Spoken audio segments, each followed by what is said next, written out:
Spiky Bits. Hey guys, MBG here today with a look at the newest White Dwarf for November 2013. Now it's definitely been over a year since they switched this new kind of retro-ish format here, and as you can tell, they're still rolling forward with it. No changes planned for the near future here. Now this whole the White Dwarf came shrink wrap this time, and it also came with this sweet gift guide for 2013. Hopefully you'll see these in local independent stores and GW stores as well. It's got a whole bunch of the new releases and stuff, and we'll get to that shortly. But it's definitely if you're trying to get something for Santa this year, it's definitely worth picking up and giving to the appropriate folks to make sure that Santa sees what you're looking for this holiday season. So anyways, let's take a look at the actual White Dwarf itself. We didn't do one of these reviews last month because had a lot going on. There was a Feast of Blades and a whole bunch of different things going on, so we didn't get a chance to do it for last month. But this month's kind of the same because we got 2 months worth of Dark Elves. Hooray! A couple of personnel changes at the White Dwarf team here. It looks like Melissa Roberts has come on board here. I don't know, I haven't read too much about her, or what her background is, but she's on board the team, and she's apparently working on some chaos stuff in the section in the back there.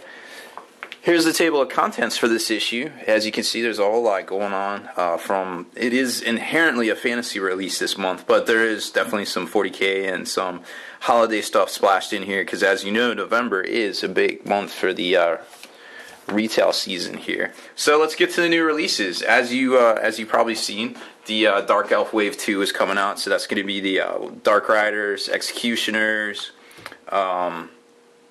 I don't know what these guys are. I guess these are the other versions of the Dark Riders, and the actual Blackguard as well. I think it's a dual kit. Then you've got the Black Ark Fleetmaster as well. And I thought there was one. Oh, there's the Chariots too, but they don't have them in this picture. Anyways, so we'll take a look at those here in a second. So here's the Doomfire Warlocks and Dark Riders, the dual kit. It goes into a whole bunch of the new releases here for the Dark Elves as well. There's the Fleetmaster right there. And like any good quote-unquote pirate captain, he's got a peg leg, so to speak, made out of some sort of bone. You've probably seen these pictures of the new White Dwarf model for the subscriptions leaked all over the internet in the past couple weeks. But he's definitely pretty cool, very Van Helsing kind of looking thing going on with him, and I think he's definitely a cool pickup.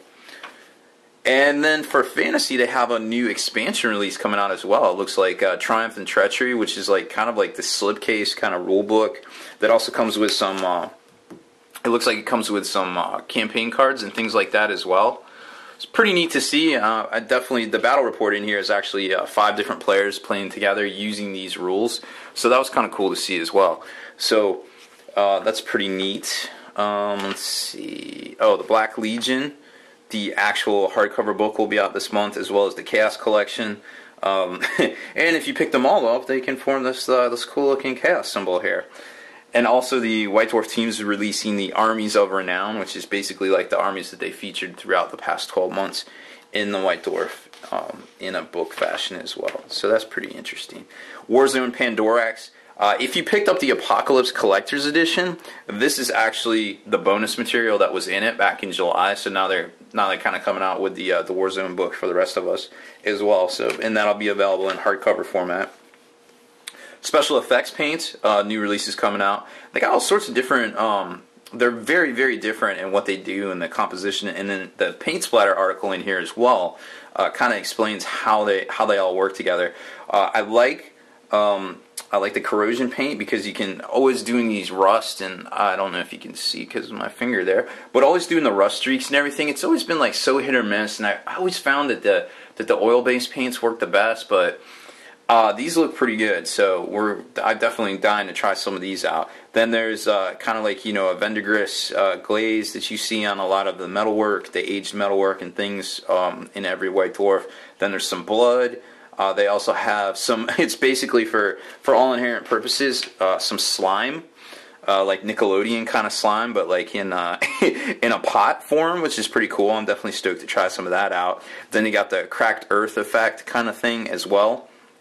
where you basically paint it on and then it crackles, and then you can, after it dries, do some different effects and things too. And then here's kind of like a dry rust compound as well. So there's some pretty cool paints that are coming out. They're definitely very beneficial to take your models up, that one notch and just get that polished look to them, to bring them all together and things like that.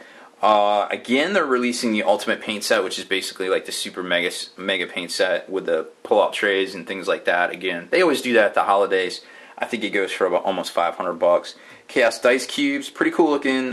This is like the first time they've really gotten ambitious with their dice, and they're actually very cool textured, like a vortex look and different things like that. So the last big dice set that they did, the Apocalypse ones, they were actually kind of a deal. Like 150 some dice or something for like $30 was actually kind of a deal. So I hope they stick to that trend. Then some of the big Christmas deals that are coming out. I'm not even going to try to say that word because I keep messing it up. Anyways, this new backpack is coming out, and you can put your Citadel, the small army case, in it as well. I'm not sure. I mean, the price point's pretty high. It looks pretty cool, and it's a piece of the 40K lore and everything like that. But I'm not exactly sold on it myself. But don't let me sully your wants for it. And then there's the whole bunch of big Christmas deals here as well. I'm sure you'll see all sorts of these things online. I personally like the Firebase here, where it basically comes with all of the kits, the Wall of Martyrs, and the big gun here that also came out, the Quill of Strongpoint that came out a few months ago as well. Pretty neat. Black Library's got some cool stuff. Unremembered Empire. Not exactly sure what that's all about. I guess signs are pointing to Gillimain and forges out an empire because they think the Emperor's dead, but it turns out, hey, guess what? He wasn't yet. Then we've got a whole bunch of Black Library books. Digital products coming out. We've all heard about this Iron Hands digital that also kind of follows in the footsteps of the Sentinels of Terra, which was the Iron Hands, or excuse me, the Imperial Fist book. And now looks like we're getting an Iron Hands a special codex supplement online only, or digital copy online next month as well. So that's going to be kind of interesting to see what they do with that. Of course, the Sisters of Battle came out already in ebook form, and then there's going to be a whole bunch of other stuff apparently coming out, like just some smaller about different characters and things like that. A new iPad game off the old one of the old Games Workshop mid '80s games as well. From Forge World, of course, got the I don't even know how to say that. Sicaran battle tank, I guess. Kind of goes along with the pronunciation of Sicarius. We'll go with that. Anyways, pretty dope looking tank, and we've already seen a new variant of it as well, displayed at Games Day with the huge Volkite cannon thing on the side there. So that's going to be pretty neat to see. I hadn't seen this and painted up in salamander colors yet, so that's pretty dope. And then here's the summary of all the new releases coming out this month from them as well. So that's pretty much the in-depth coverage of this issue. Then we're just going to kind of skip around and kind of show you what's in here. Army of the Month, Duncan Rose's Sons of Horus, which are pretty spectacular looking. I read the article, and as it turns out, they're actually gray models. And what he does is he takes he does them gray, and then he takes what was it? It was one of the washes. And he mixes it with the Lamia medium. Shoot, I forget exactly what color it was. But oh, here it is. Beeltan, okay, so it's Dawnstone, standard gray, then Dawnstone, then followed by a glaze of Beeltan green and Lamia medium, which you can actually kind of mix up if you get a third pot. You can kind of mix it in. He doesn't give you the ratio, but I've heard half and half is pretty good. Personally, when I use mediums to cut my washes, I usually go as high as 75 parts for the medium, and then 20 or 75%, and to 25% of the actual wash that I'm doing. But I mean, this looks spectacular. I mean, and it looks like way more work than he lets on. So heck, if you're trying to do a Sons of Horus Heresy army, this might just be the tech that you need to get your stuff looking good, because this army is beautiful. Battle report, as I promised, was the basically 5 players using the Triumph and Treachery expansion for fantasy. It was pretty. I mean, it's a very thick read, and they definitely go into a lot of in-depth things and treachery cards and things like that. And it was very cool to read. And I definitely recommend, if you pick this up to any of your fantasy player, you definitely want to look at getting this expansion, as well as kind of read how they did it, because it's always good to see expansions come and go and rule games come and go, but it's always good to see that demo of how it's played, or kind of an idea of how it's played before you get into it. Parade ground section shows off, you know, all sorts of cool, good-looking armies. I definitely like this Iron Warriors army because, well, I've been doing them for a while, and this definitely looks spectacular, draped with the snow as a good spot color to kind of bring it all together. Very neat. And what next section do we have? More parade ground, I guess. This was a challenge from the design studio. They all just kind of went in and took one of the new single plastic minis, and then they all just kind of painted it and kind of went with it, and then they just basically showed them all off. So that was pretty cool to see. Paint splatter, definitely a good one because they show you how to paint the Dark Elves, but they also show you how to use all those new special effects paint, which was pretty cool. So that's kind of what the rest of the section is about, is using all of those. Jeremy Vitok, pretty cool guy. There's a section in here from Jervis as well, but we all come to expect that. Then in the White Dwarf section from the White Dwarf team, they just kind of all go over like what they're getting into for the month. And what I liked most about this section, of course, was the Forge World part, where they basically kind of show some of what they're working on. Of course, all this stuff's been spoiled at the UK Games Day and Italy Games Day already, but here's the Assault Claw or Pod that they're coming out with, and this obviously this thing is huge. I mean, just take a look at it. Then they've got the Demos pattern Vindicator kits here, and I know you probably can't see. Let me try to zoom in for you. I have a little bit of an engineering background, so to speak, being a little modest there, but if you notice, I can't really get it to focus, but if you pick this up, definitely take a look at some of the pieces. Basically, this was the first prototype that they did, and they took, it looks like, and this is just me spitballing here, so don't take it for gospel or canon or anything like that, but it definitely gives you some insight on how they do things at Forge World.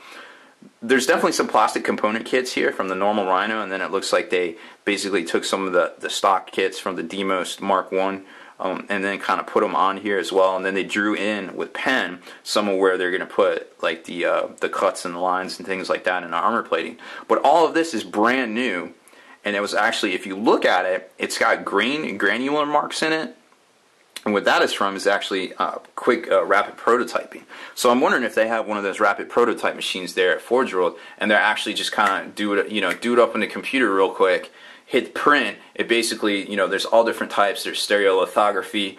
There's what is it? Just basically where it etches the actual part. There's CNC machines and things like that. There's all sorts of different ways out there with these machines to get these things done. And then now there's just a straight up 3D printer where it's just you put a printer cartridge in there basically with a certain material and things like that. So I'm not exactly sure what system that is, but it's definitely what they're doing.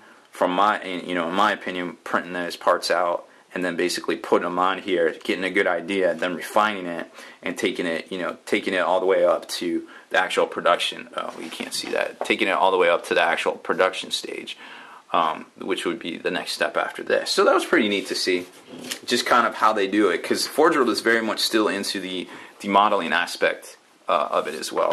All right, so next up we got the holiday gift guide, which, let me zoom this back out a little bit, which, was basically like just a bunch of cool stuff that they're coming out with. That was also in the White Dwarf there, the base sets, the big games, the big kits, of course. Big kits and HQs. Wow, this is really wide when I do it. Okay, so big kits and HQs, and then they have the armies. Here's some of the supply stuff. Wow, this thing's so thin. Okay, so here we go. Here's the box sets that basically they showed off in White Dwarf. So some of them don't look quite as stunning as what they did in White Dwarf because there's a lot of space in between them and things like that. But definitely these right here look hot. So hopefully some of you have been good this year and will get lots of stuff underneath your tree or whatever other thing you happen to celebrate this holiday season, and more power to you. So that's pretty much all I got for this one, guys. So thanks for watching my video review of the newest White Dwarf in November 2013, and hopefully we'll be back next month with all sorts of new goodies. Spiky Bits.